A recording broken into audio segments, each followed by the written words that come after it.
দুমুঠো মাথায় যা চুল ছিল হাত দিয়ে টান দিলেই মনে হয় যেন সব চুল খুলে হাতে চলে এলো।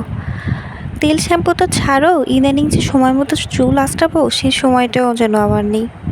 কিন্তু তা বললে তো হবে না বাপু, সময় করে নিতেই হবে একটু। চুলের যত্নে মন চায় আমার শুধু ঘরোয়া রেমেডিতেই বিশ্বাসী। এই চুল পড়া রোধ করতে একমাত্র রান্নাঘরে গেলেই সমস্যার সমাধান হয়ে যায়। তাই আজ মায়ের রান্নাঘরে গিয়েই আমি আজ মেথি কালো জিরা নিয়ে পেস্ট করে চুলে মেখে ফেললাম। এতে করে আমার চুলের সকল সমস্যার সমাধান দূর হয়ে যাবে। তবে হেয়ার প্যাক মাখার আগে আমি আমার চুলে অবশ্যই অয়েল ম্যাসাজ করে নেই।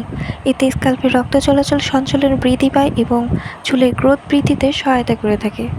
চুলে চুলে 10-15 মিনিট অয়েল ম্যাসাজ করার পর আমি চুলটাকে সারা রাত এভাবে খোলা রেখে দিয়েছিলাম। তারপর একটা বাটিতে মেথি কালো জিরা সারা রাত পানিতে ভিজিয়ে রেখে দিয়েছি।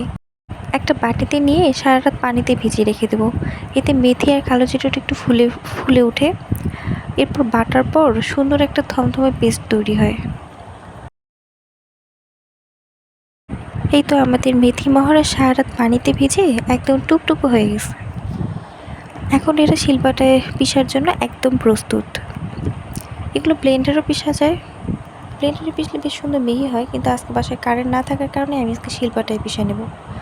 মেথি কালো জিরার সাথে আমি একটু অ্যালোভেরাও দিয়ে দেবো।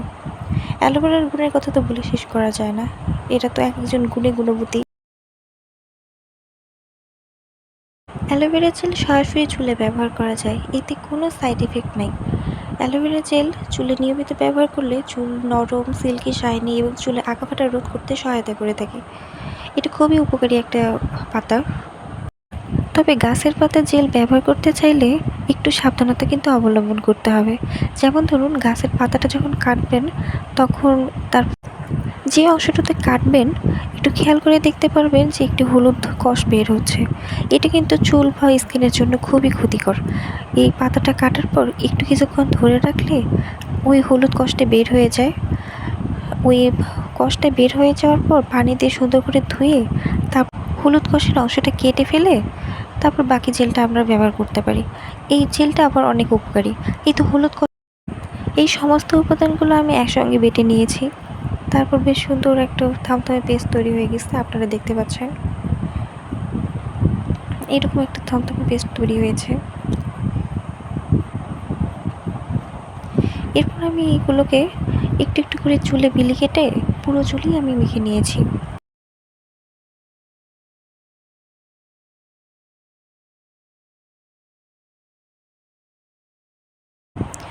এই তো হেয়ার প্যাক দেওয়ার পরের অবস্থা।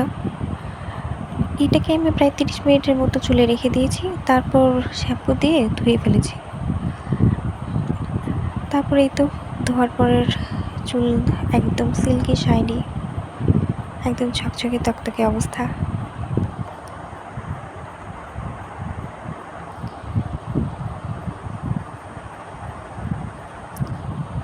সবাই ভালো থাকবেন, সুস্থ থাকবেন।